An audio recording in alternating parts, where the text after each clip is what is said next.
Hello everybody, as you'll notice we are back in the Sparkles outdoor testing arena and Sparkles is back again.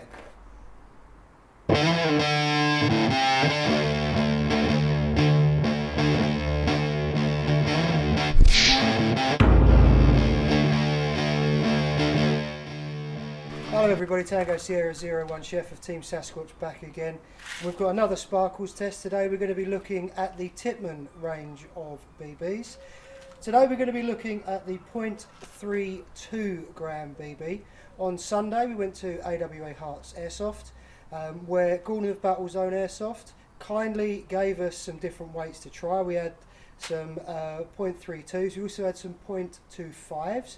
We put all of those into a LMG just to see how they worked, see how they came out of that.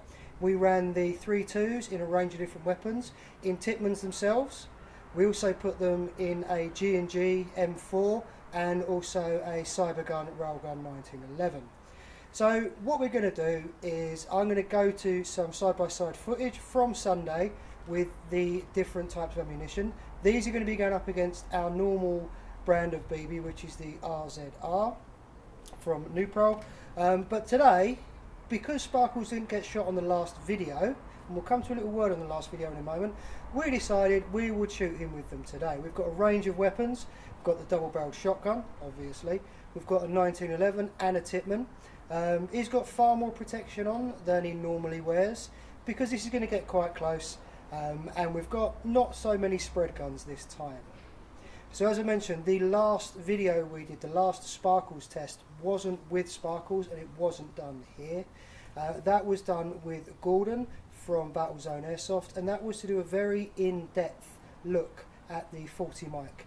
That currently is just on the Battlezone channel. I'll put a link to that below. It will be on our channel eventually, but because Gordon asked us to go through and do such a in-depth review, he wanted to get it out to the people that were asking about it first. But that will be up on our channel, so that it is all in sequence at some point, probably next week. So let's get on with the test. Okay, so with Sparkles down in the jungle that has become the Sparkles outdoor testing arena, we are going to begin with the sawn-off shotgun. It's exactly the same as it was previously in the last video, except now it has the 0.32 Tippmann BB, isn't it?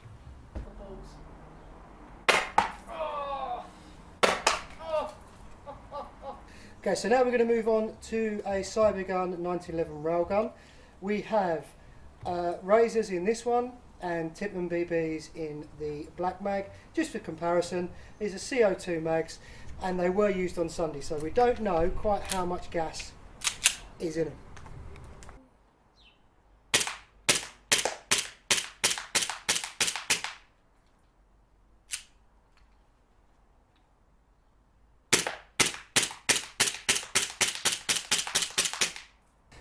Now with those two different BBs, there was absolutely zero difference. But to be fair, we're not really going to see much difference at that range. So now we're going to move on to the Tippmann.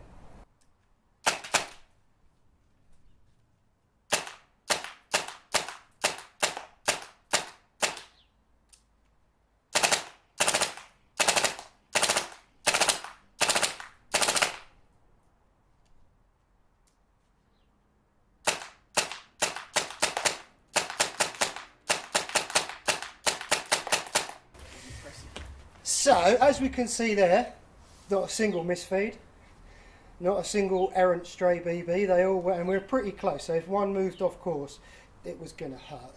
There was a couple that jumped off of the pouches and went up, but the comparison in the pistol, still got good accuracy, again, no feeding issues, no jams, no problem there. What I like, it's a bit of a redundant statement really, because it's a BB, but what was it like to be shot by them? They sound more solid. They sound more solid. Okay, so there's an auditory review for you. They sound more solid. What we're going to do now is we're going to look at some side-by-side footage from our recent game day at AWA Airsoft, and then we'll come back for a few final thoughts. Battery's hot. That's how weak. We change that the other one to get back there. Another bit I've got to get down here. It's all going around there.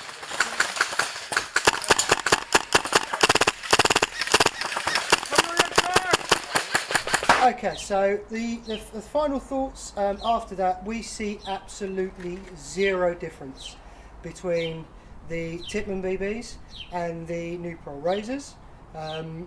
Absolutely no difference at all.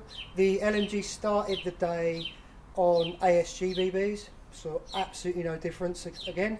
No feeding issues, no jamming issues, no splintering, no breaking. The only main difference, if you look really closely, I'll try and get a close up for you, is the polish. Razor BBs are quite shiny. And let's see if we can get a close up. This might not work, but these are not at all shiny. That doesn't seem to want to focus, so we're not going to push that too far. But yeah, these are not very shiny at all. So the amount of polish obviously isn't as much. Now the strange thing is, we have no idea who manufactures these BBs. We don't know if they're BLS, we don't know what one of the the few factories they've come out of. But in actual usage, actually using them, they're a good BB. They're comparable to, like I say, New Pro, ASG, on the same standard, no issues at all with them. Thank you very much for watching this episode, and we'll see you on the next one.